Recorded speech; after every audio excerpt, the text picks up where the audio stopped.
Get your reactions ready. The live portion of the show will begin in just a moment. Drill deep to left field. Going back half. On the track. At the wall. See ya. Home run Volpe. Morel.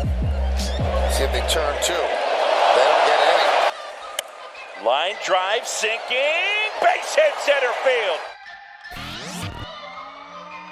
Today is Sunday, July 9th, and can you believe it? It's the final day of the first half. The Yankees were trying to win a series against the Cubs. My recap, your reactions coming up next. This is NYY Recaps. Welcome to Yankee Stadium. Just when they thought I was out, they pull me back in. Yikes. Wow. That's a tough way to end the first half of the season. Very tough way to end the first half of the season. Welcome back, everybody. Look, I'm not going to sugarcoat it. That was a good, hard kick in the hacky sack, once again. And that's been a theme of this first half of the season. Worst part is that we've got to sit with it for another 5 days. Because the All-Star break has begun. And the Yankees don't play again till Friday night. Hey, I hope the sound is a little better today. Let me know if I'm coming in a tad too loud.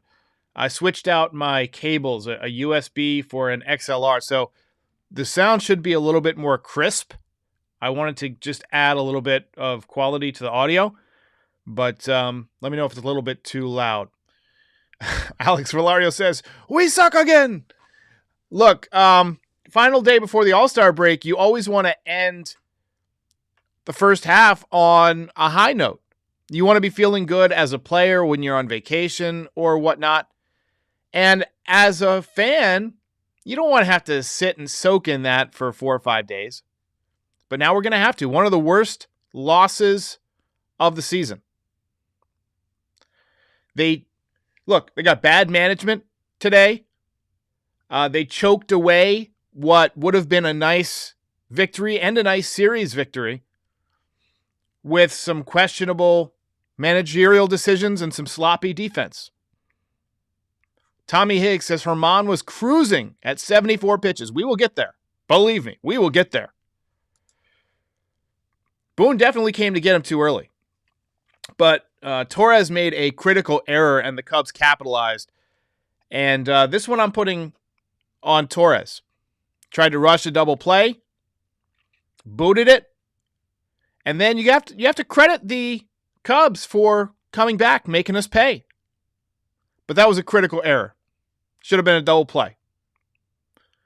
So I'm going to give you the key takeaways, but in this episode in particular, I want to get your comments, your reactions. I don't feel like we've taken enough of them the last couple of days. I feel like I want to know how you're feeling as a fan base about the season as a whole. You know, what you think the second half is going to be like, if you're feeling optimistic, if you're feeling pessimistic. If you think we should be buyers or sellers at the deadline, who would you want to trade for? Who would you want to deal? You know, what worries you? What are you optimistic about? What do you think is going to be good? If anything, maybe we get Judge back. What's left of him? Yankees actually got off to a good start today. Torres singled and then Rizzo doubled to make it 1-0 in the first inning. And then Josh Donaldson popped out to end the inning and he limped off the field. Honestly, I wouldn't have even waited for a diagnosis or asked him any questions. I would have put him immediately on the 60-day IL, cleared a 40-man roster spot, filed the insurance, and called up Oswald Peraza. Bada bing, bada boom. Baba Booey. Instead, he stayed in the game. Actually ended up picking up an infield single in the bottom of the third, so it must have just been cramping. Domingo Germán actually had another no-hitter working through 4. He gave up a home run to Seiya Suzuki in the 5th inning to tie up the game. But in the 6th, Anthony Volpe untied it. Let's hear from Sterling. Anthony Volpe, a spectacular OG. Still the worst call on the team. But his 13th home run of the season. Nice way to finish off the first half for him. Finishing off on a high note, if you don't count the strikeout late in the game. But, earlier in the season when his stance was wide open and he was bailing out, even if he connected on that pitch, he would have hit it foul. But here, he's still flying open, but flying open with a closed stance just means you're squared off against the pitcher, and you let that bat just whip its way through the zone, and he cleared the fence in left field. So nice piece of hitting from Anthony Volpe. Kyle Higashioka followed up with a little bit of pop of his own, opposite field, short porch home run, 5th home run of the season. That knocked Kyle Hendricks out of the game. And at that point, you're thinking, hey, great way to end the first half. Nice lead, just got all over a good pitcher. And Kyle Hendricks is somebody that you've heard fans bring up as a potential trade target for the Yankees. But at that point, it was 4-1 in the 6th. 7th inning, Herman walks the leadoff man, and he's got 74 pitches. And you're thinking, all right, well, walk. Let's throw a little double play ball. Get out of it. Nope. Aaron Boone walking out of the dugout to go get him. Now, you can make the argument that the relief pitching did its job. They got a double play ball to get out of it. But just giving the Cubs hope. Now, Herman only allowed 1 hit today, and he had 9 strikeouts. He was pitching great. Just giving the Cubs hope and changing the momentum and changing the energy of the game. When a guy's cruising, bad move. Bad move. And look, Herman has done enough now that you've got to trust him to throw closer to 100 pitches. He's already proven he can go 9 innings. He threw a perfect game. What else does he have to do? 1 walk, in my opinion, is not enough to warrant taking him out of the game right there. Bad move from Aaron Boone. Bullpen wasn't great, but really the blown lead is on Gleyber Torres. Botched what should have been an inning-ending double play. Unreal. I mean, the defensive crap with this guy is just getting indefensible. We spend $250 billion a year on defense. It led to 3 runs. Cubs tied the game, and then they continued to rally. They got 2 in the 8th, 1 in the 9th. Yankees went down without any kind of fight. Had a rain delay, made it a little bit worse. But the Yankees dropped the series, they dropped the game, and they drop a lot of our expectations. Mission failed. We'll get him next time. J. Moss says, what more does he have to do? Answer, beat the spreadsheet. That's probably correct. Brett Deutsch says, not a serious team until the front office proves otherwise. Look, I mean, I thought last year they made some good deals at the deadline, but they really got hit hard by the injury bug. You're hearing a lot of rumors now about Dylan Lawson's future. I mean, this team is bottom 3 in the league in batting average, but we also have heard in the past that the Yankees don't care about batting average. They don't care about hits or singles. They want home runs and walks. That's it. Mr. XS says, I really don't believe that this one was on Torres. When a starter's dealing like that and you take him out, it changes the momentum of the game. 2 things can be true. I mean, taking him out, disrupts the rhythm. Maybe that disrupted Torres as well. Just changed the whole feel. But Torres is awful on double plays, both on the throwing end and, as we saw today, on the front end. I mean, he's just awful on double plays all year long. Dave Ellis not happy about losing 4 of 5 at home. GW Gaming also blaming it on Aaron Boone. So let me hear your thoughts on what you want to do in the second half. We're going to switch over and look at the box score. The box score, obviously, always brought to you by Game Time. Game Time is an app that you can use to get last-minute tickets on events in your area, whether it's sports, whether it's theater, whether it's comedy. They have wrestling. You can view the seats and the view from the seats. You can hold up your phone and kind of like scan it around, like pan around, and it'll show you what the stadium looks like from your seats. It's really cool, simple to use, hassle-free, rain-out protection, And if you use the code NYY Recaps, you will get $20 off of your first purchase. Leo Washington said, this team is a reflection of the manager. You know, it's weird. We all say that Aaron Boone is very laid back and very lethargic, but then he also gets ejected like every 15 minutes. He blows a gasket at umpires. But you never really see him go after his players. And I don't know if that's necessarily a bad thing that you don't see it. I mean, it might happen behind the scenes, but I do think there needs to be some kind of accountability. You know, today with Torres was more of a physical error. You don't really punish a physical error, especially not, in the major leagues. I mean, these guys are multimillionaires. How are you going to punish them? Give them a day off? Really, it's more the mental stuff that I feel like has been a problem. I feel like Aaron Boone also is not a great... he's not great at trusting his pitchers. That's the second or third time this year in which Domingo Germán was pitching very well and Boone went to go get him too early. You should know by now from watching Domingo Germán that when he's dealing and he gets into a groove, he can extend that groove for a long time. You don't have to be so, on edge with him pitching. If he walks a guy, so what? He'll either get a strikeout or a double play. Like, he's not usually going to implode. When he implodes, it's early in the game. Like we saw, a few starts back when he gave up 4 or 5 home runs. And it was just ridiculous. Gator says, All-Star break is the perfect time to fire Aaron Boone and just let my cousin Vinny manage. The two Utes. I think we've got Boone on another couple of year contract there. Orioles swept the Twins, so the Yankees will fall 2 more behind the O's with this series loss. Very tough, very tough. X-Wing says the team is a reflection of the organization at large.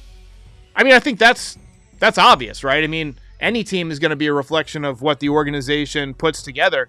But you would expect a franchise as,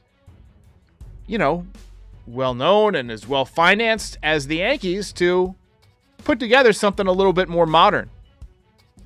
Now, we see the double there from Rizzo. It's the first time he's hit a ball hard in what seems like forever. We saw some good things today. Oh, that was the juggling catch from McKinney out there. I mean, that's acrobatic. That's good hand-eye skills. This was the home run to Seiya Suzuki. First row, just over the Budweiser sign. But, it's just a deflating way to end the first half. Rika Channel says, Max Goodman, Aaron Boone on Gleyber Torres. I don't think he's made an outlandish number of errors at second base. Outlandish? No. I don't think he has made an outlandish number of errors, but he hasn't been good. I honestly think that if you call up Peraza to play shortstop and slide Volpe over to second base and then trade Gleyber Torres to get a left fielder, your team becomes instantly better defensively in 3 spots. You get better at shortstop, you get better at second base, and you get better in left field. But the Yankees refuse to make that kind of move. They don't want to... It's like they're vehemently opposed to disrupting the roster if they can avoid it, even if somebody stinks. Donaldson, 1 for 3 today, hitting 152. You have to wonder how long the Yankees are going to stick with him. He's got 15 hits, and 10 of them are home runs.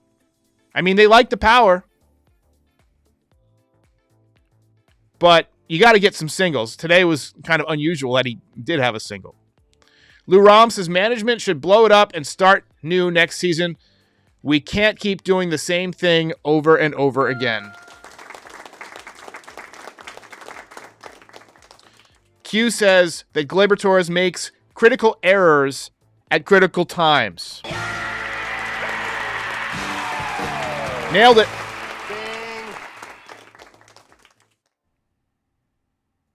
Frankie says Gleyber has 9 errors.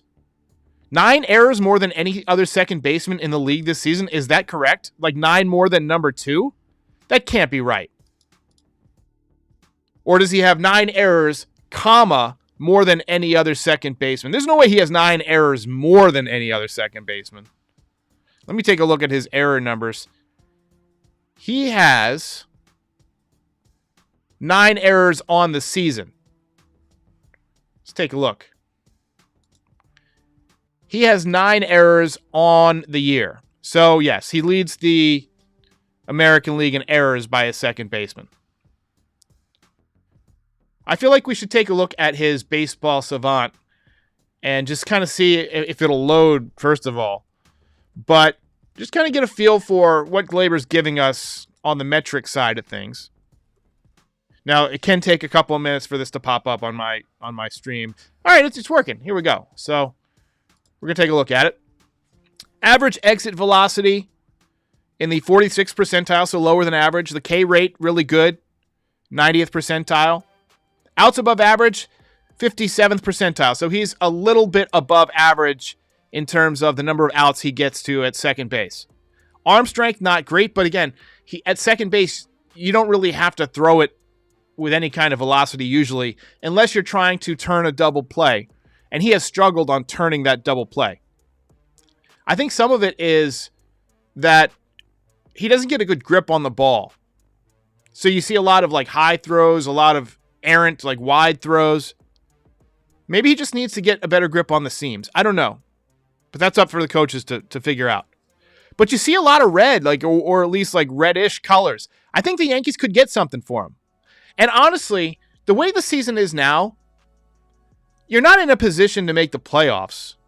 Why not? Why not make a move, deal Gleyber Torres, call up Peraza, put Volpe at second, get a left fielder, and say, hey, look, we're just going to improve our defense, our run prevention, and hope we get some hits from some young guys. I realize that Torres has been one of the better hitters. I realize that. And every time I suggest trading him, I get killed in the comments. You can't trade one of our better hitters? Who else has value, trade value right now? You're trying to get better at large in the long run. I would absolutely trade Gleyber Torres. I think they should have traded him in the offseason. Who else you guys want to look at? Let's look at Anthony Volpe after today. Hit another home run, 13th of the year. He's got a slightly better average exit velocity than Gleyber Torres does. Hits it hard a lot, 73rd percentile. Very good speed. He's in the 74th percentile and outs above average at shortstop. So, look, you want to talk about defense. The metrics like him on defense now. He's gotten better. If you look at the problems he's had, it's been on turf. And you don't play on a lot of turf in the minor leagues or in high school. So, you see that hard exit velocity and turf, that ball can really skip. I don't blame him for making some errors there. But the one concern you have is the arm strength. 27th percentile. 27th percentile. Chris Hinckley says, just want to say hi to my sister, Hannah. Hi, Hannah. How you doing? So, Samantha has a great point. What about the errors that were not called errors? The scoring this year has been kind of crazy. It's been kind of crazy. The Boy Wonder says, I'm sorry, Torres is no Robinson Cano. You got that right. Gator says, does anyone bat 300 anymore? The game is just, the pitching has gotten so good that really nobody hits 300. I mean, very few people. I don't even know what Luis Ariz is hitting now. Let's check it out. He was at 400 for a while. I'm going to pull his numbers up. And if you look, his exit velocity, his max exit velocity, they're not great.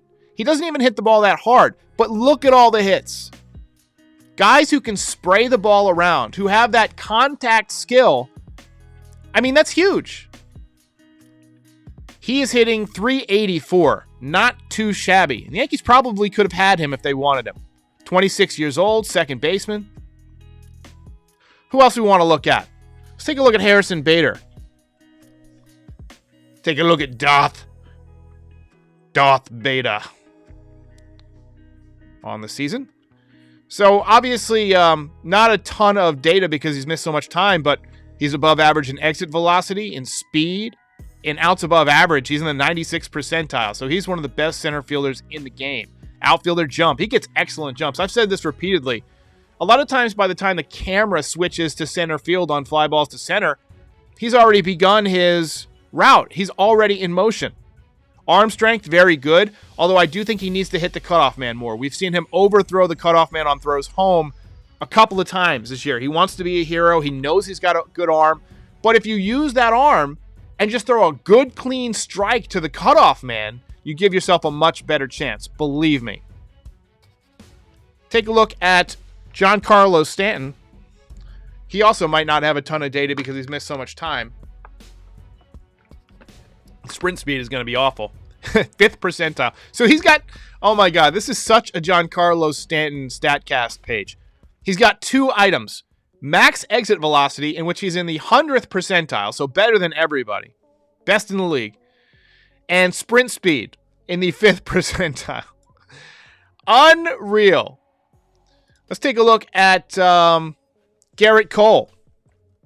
This feels like a good day to do this, to just kind of go through the metrics, go through all the numbers, ending out the first half, and just see how everybody's doing. So Garrett Cole's numbers, very solid. Average exit velocity against could be better, but chase rate is terrific. Fastball velocity is terrific. Fastball spin is terrific. Curve spin. Doesn't get a ton of extension. He's mechanically about as good as it gets.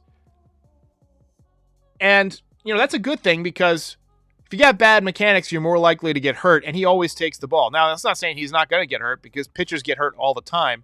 And over the course of his contract, he probably will have at some point some kind of injury. But he's been really solid. Let's take a look at Domingo Germán, who had another outstanding day today and threw a perfect game. I'm guessing you're going to see a lot of good numbers on his StatCast page. I haven't looked at it. Chase rate is terrific, 90th percentile. Fastball spin in the 93rd percentile. Average exit velocity in the 71st percentile. Greg says, problem with exit velo is you actually have to hit the ball, which the Yankees don't do enough. Take a look at Anthony Rizzo, who has really fallen off. I bet his defense is still good, but I'm guessing the offense has fallen way off. So yeah, outs above average, 93rd percentile. Again, don't need much arm strength at first base, but the exit velocity, solid. Hard hit percentage is down.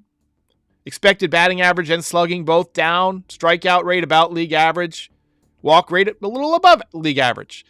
StatCast-wise, he's still a good player, but a lot of this stuff happened early in the season. One thing I love about Baseball Savant, by the way, see all these dots? You can click on them. So you can click on them and watch the play. So this is a home run. So I have to pause it a little bit so I don't get the copyright, but yeah, that's one thing that I just figured out about Baseball Savant recently is that you can click on these dots and take a look at the result. Game over, man. All right, guys. First half over. First half over. Hey, I want to give a shout out. You guys know I've been helping out the Foul Territory guys now for several weeks, helping them work on their YouTube channel. We're putting out lots of clips, lots of podcasts, and they're doing a takeover of the draft tonight from the Players' House. There's like a house. It's like almost like a fraternity house called the Players' House, which they have at All-Star Week, and they're going to be there recording podcasts. And then we got a show tomorrow, and then 2 on Tuesday, an All-Star special. They're going to be at a casino. So it's going to be a lot of great stuff. So go subscribe to Foul Territory. We're working really, really hard to make that the #1 baseball podcast in the world in the next year or so. Have MLB players on every single day. And, like I said, the person behind the scenes on the YouTube is now me.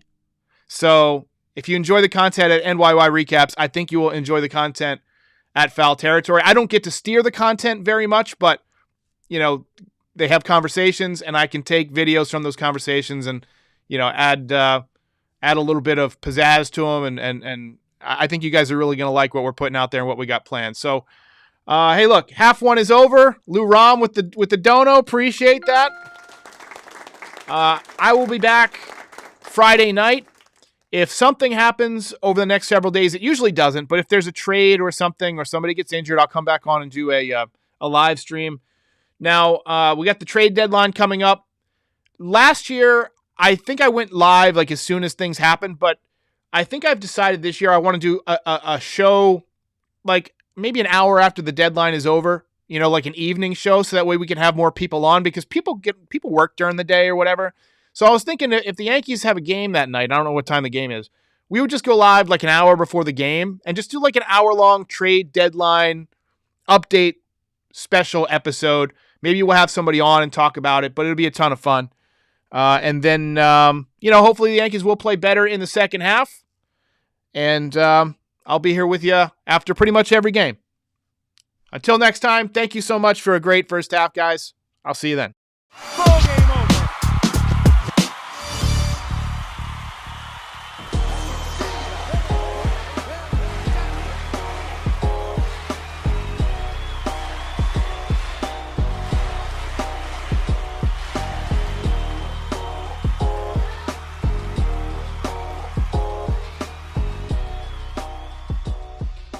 Most impressive.